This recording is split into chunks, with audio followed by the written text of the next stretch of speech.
Welcome to the podcast series, Aastha Unplugged. The purpose of this podcast is to help you express your highest potential as a leader. Whatever it is that holds you back in your leadership journey, let's dive straight into it. So, we'll bring in guests here who are leaders in their respective domains, and they are going to share perspectives from their life journeys. And these perspectives are going to help you get access and insights into your life journey. Yeah. So sit back and enjoy this week's episode on Aastha Unplugged. Hello and welcome to this episode of Aastha Unplugged. And today I have with me a very, very dynamic HR leader. He's somebody who has a varied experience in the HR space, different roles across 14 plus years in engineering, technology, telecom sectors, and a lot of global assignments, a lot of transformation projects that he's taken in India and outside. And currently, he is the Director, Human Resources and Group Head HRIS with Vesuvius Group, a very, very avid reader, loves sports. So he's a cricket, badminton player, table tennis player. And it's such a pleasure that we have him today with us. Let's welcome Mayur Thakar.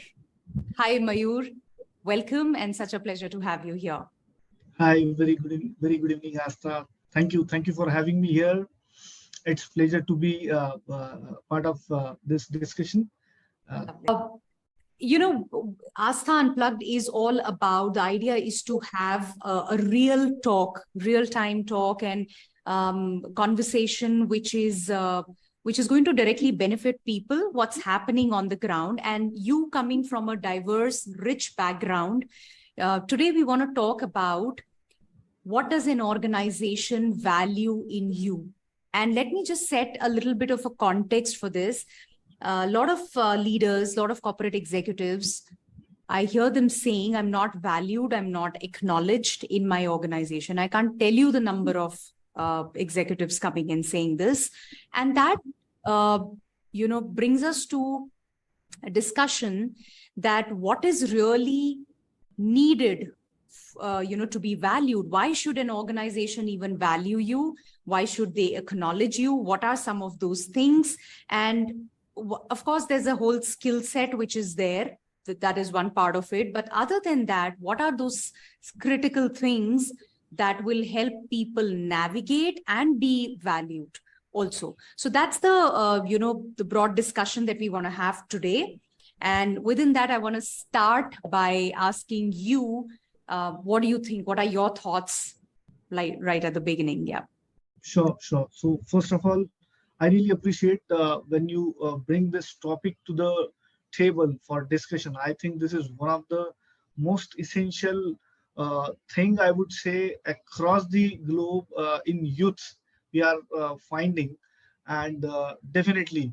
So when we talk about organization expects certain thing which and any increment exhibit during the onboarding and after coming to the organization.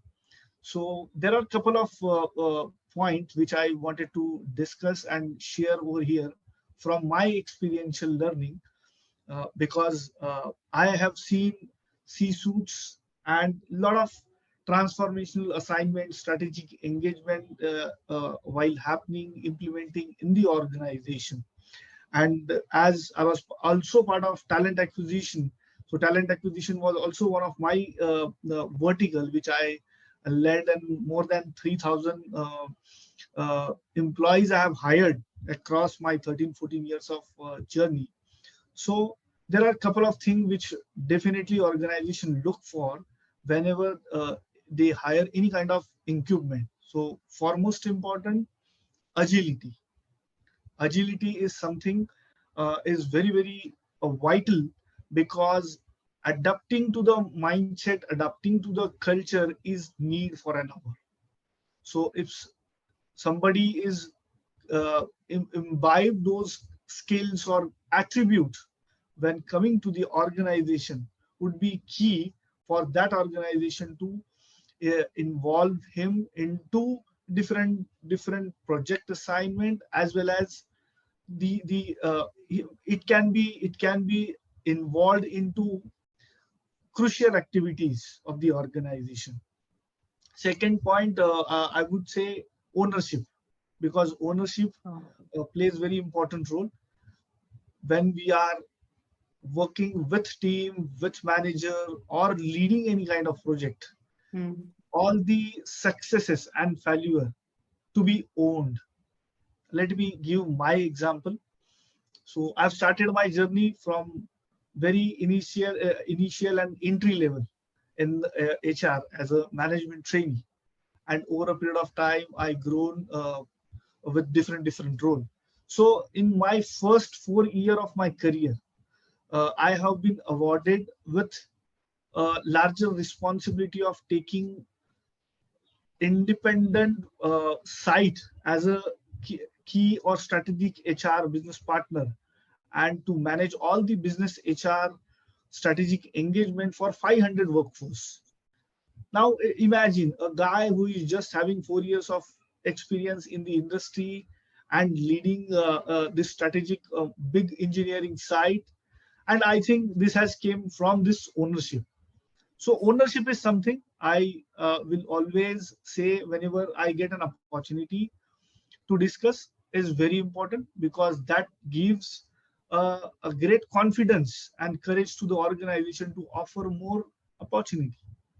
Absolutely. I think I so resonate with what you're saying, Mayur, because this is also one of the things which I feel I see lacking a lot, even in leaders, or rather I'd say executives who are a little senior and around, or I'd say even otherwise outside corporate also, where people are not willing to take charge, and somewhere they just kind of miss out completely that, oh, okay, the ownership is missing here. What I bring to the table is minus the ownership. And if I'm not taking ownership, then it's job actually half done. It's not that acha ye ho gaya and itna hua ya, and then there's somebody constantly nagging you.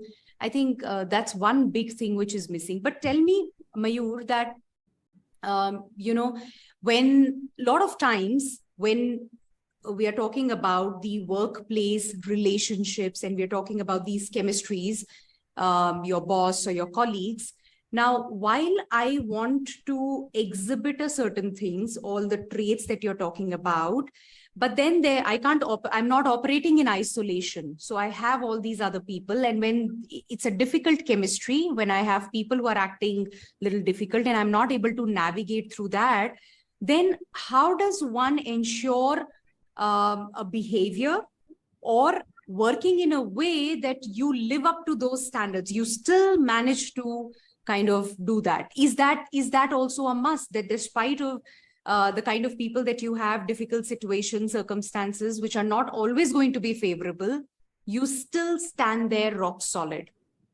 Absolutely. So I think that is also very crucial when anybody is into such kind of circumstances. Consistency, perseverance will work, because I feel no matter there is a tough competition, or there are a lot of people who are working for the same objectives, you will not find that consistency and perseverance in many. And I think that will going to help individual to come out, flourish, when someone is constantly working and constantly focusing on his or her particular objectives. Okay.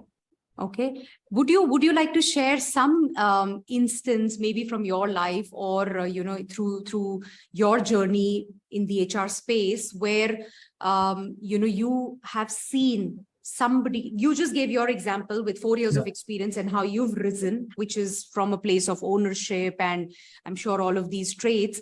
But what would you want to say to those leaders? One, could you give an example? And two, what would you want to say to those executives who who are somewhere not exhibiting these, not living up to these, and they say that it's difficult. I mean, how do I even navigate through this situation if here's my boss who's not supporting me, who's biased, and you want me to be consistent with my stuff? So how does one really navigate through that? Sure. So for leaders, the message and the important point would be, see, whenever we are working in the organization, there is no single leader with whom we work. Nowadays, there are a lot of functional, skip level, and a lot of other stakeholders at where cross-functionally we are working for the assignment. So for leader, the message would be, whenever you are finding your teams or somebody who is exhibiting better than someone else or driving something different, please acknowledge the potential, recognize and appreciate small wins, because that will give different level of boost to that person, and he or she will going to drive something best for the organization and for that particular assignment. Definitely, bias is something which you can't avoid in a day, or you can't change in one day. The only solution to come out from the bias is to consistently perform. And I think when you are rocking all the time, automatically that all the biases will gone out. Okay. So, Mayur, tell me, this is interesting. I'm sure you also have had your share of tough relationships at workplace, maybe tough superiors or tough colleagues. Yeah. How did you manage to keep performing despite the tough situations or tough people? Definitely. Sure. So in my recent role, there was a dual reporting at where my solid line reporting was to my business. So I was reporting to Chief Operating Officer, and my matrix reporting was to global HR relationship. And there was a time business priorities are different, and in HR domain, HR vertical, the priorities are different. So it was a sandwich for me, that what to be driven and how to be managed such kind of circumstances. And my job relationship and portfolio was across pan India. For all 2025 circle, I was responsible for driving business HR excellence. And there 5-6 reportees are directly working for me for different accounts. And there was a situation from my team, there was a resilience, there was a challenge from an how why this is happening. When tough situation happened, then why a lot of question comes. Similarly, from business side, there was a question mark that things are not happening as per the expectation and the business priorities. And from HR side, there was something another thing. The only I would say methodology I used as a HR professional or leader, tried to balance all these three things together, because it will, and this is not new, it will come out. It will also come in your another assignment, or it has also came. So in such situation, balancing your work, balancing your emotion is most important, because when we are professional, it is important to balance the emotion, as well as consistently work upon the ultimate business objective. What is the vision of the organization? And try to integrate all the action, all the behaviors with the values of the organization, because that will only stand out. And very important point, whenever we are into such situation, only one thing will going to save us, which is process. When you are constantly following the process, logics and your right judgment, it will going to help you a lot. Wow, that's valuable. So I think a very important thing that you pointed out, emotions, right? And as human beings, we are emotional beings.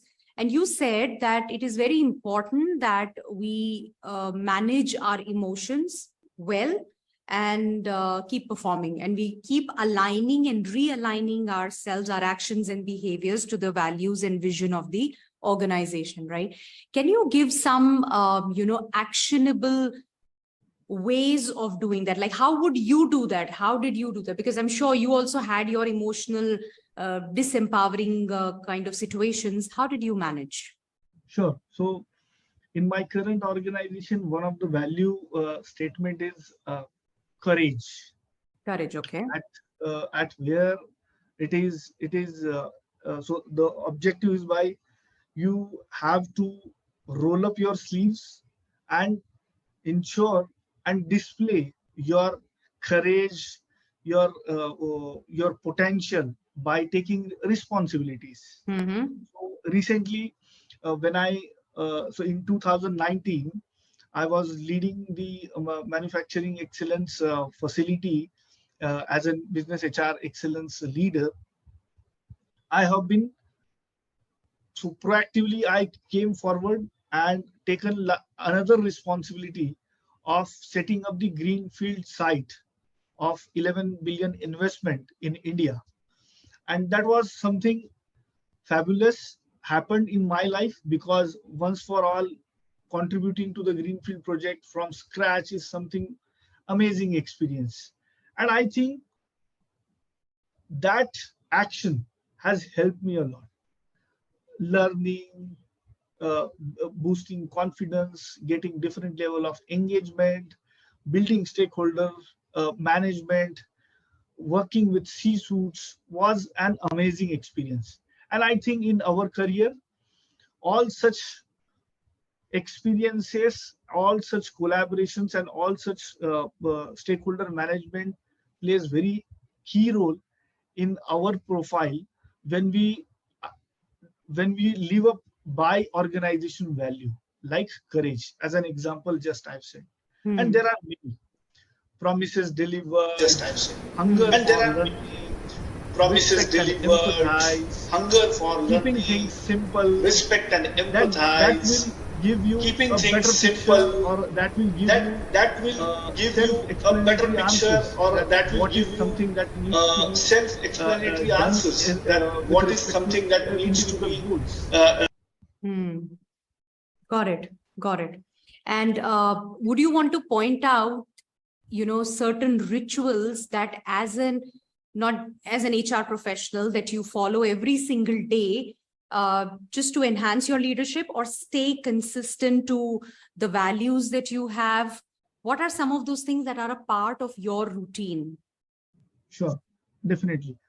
As an individual, the reason of I grown in very small age of time is I have identified my areas of improvement. Once you identify, half of the job is done. Now after that, you have to be consistent, be respectful for those areas of improvement and the action which you have identified to make those areas of improvement get converted into your areas of strength. So what I follow, my first day, first 90 minutes, I spend on those areas of improvement and the action plan which I have created for that. Okay, every day, first 90 minutes of your day, you're spending on that. Okay. Got it. That is something is helping me a lot. And I'm sure all the listeners will also going to get a great help. And this idea I took from Robin Sharma, one of the book which I read, and I think it is helping me a lot. Okay, got it. Okay, so you said identifying the areas of improvement and then ensuring that that's part of your daily routine the actions that you've decided, right? Now, in these, your journey of all 14 plus years, what do you think has been, one of your maybe toughest situation to navigate, maybe emotionally challenging? And how did you come out of it? I mean, from the context of asking this is still organization values you. So for people generally, the whole idea is, a lot of executives say that organization doesn't care, leaders do not care, they are only concerned about their stuff, they are kind of inhuman. To that extent, I've seen executives going, and it doesn't matter to them. I put in my 100%, no, not 100%, I put in my 200%, and still I'm not acknowledged. So would you agree, Mayur, that there is a set of leaders who genuinely are not acknowledging? And then there is this other set of leaders where maybe I am missing out something and I'm not working on myself and or whatever. And how do you navigate this situation where you actually have somebody who's not acknowledging you, not valuing you? Sure. So let me share my perspective with my example. Yeah. So I was working for a business called, which was basically a manufacturing excellence. And over a period of time, I thought of moving from that business to a services industry, same organization, because service industry is coming up, booming up, and there are larger opportunity from a learning standpoint, because hunger for learning is something, one of my great attribute which I always follow, and that has helped me a lot. So I have decided to move from settled, established role to unorganized, unmanageable, wider role at where nothing was in an existence. I have to build my credibility from zero. And that is something was very challenging, tough for me to decide. I was moving along with my family, never went that far, and something. So I have decided that if I have to move forward or if I have to do something different, I need to take such kind of decision. So when I took that tough decision, similar thing happened. Leaders were different, thought process was different. I was not getting help.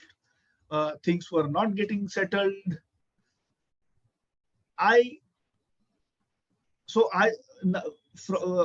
During that time, I started questioning myself. What did I did? Is it my wrong decision or what else? When I was introspecting myself, I then introspected or thought of that I came long way. It's been more than 10 years I'm working, and I excelled in everything. I have proven myself. Everything is great. What is that something is not happening? It's just because the circumstances, the environment is different. The one thing which helped me, that my efforts, all the actions were noticed by different leaders. Okay. And somehow I got a help, or you can say I got a resolution what I was expecting from. So the moral is basically you have to continuously put your effort, your action, be focused. Somebody will definitely is noticing you. It's just a matter of time to get things happen. Wow.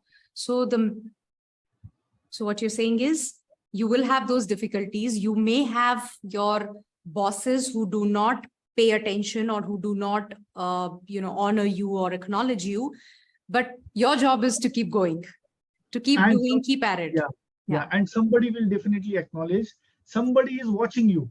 Somebody is noticing you in the organization, that he has or she has a potential, and definitely she or he will be a great contributor if if they get an opportunity in different kind of role or different kind of assignment.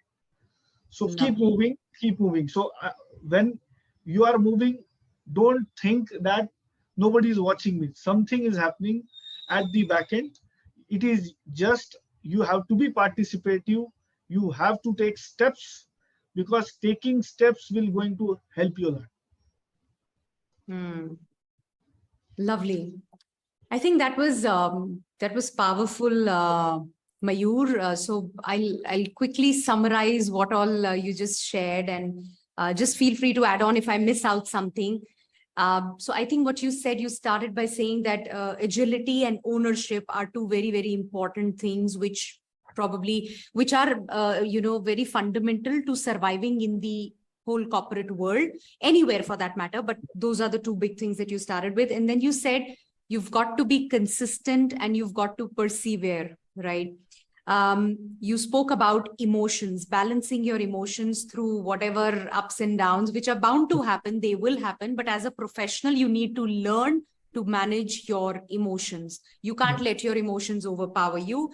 And you need to keep aligning yourself, always be aligned, so that your actions and behaviors are in sync with the vision of the organization. I think that's a very powerful one, because I don't know how many executives even think about that.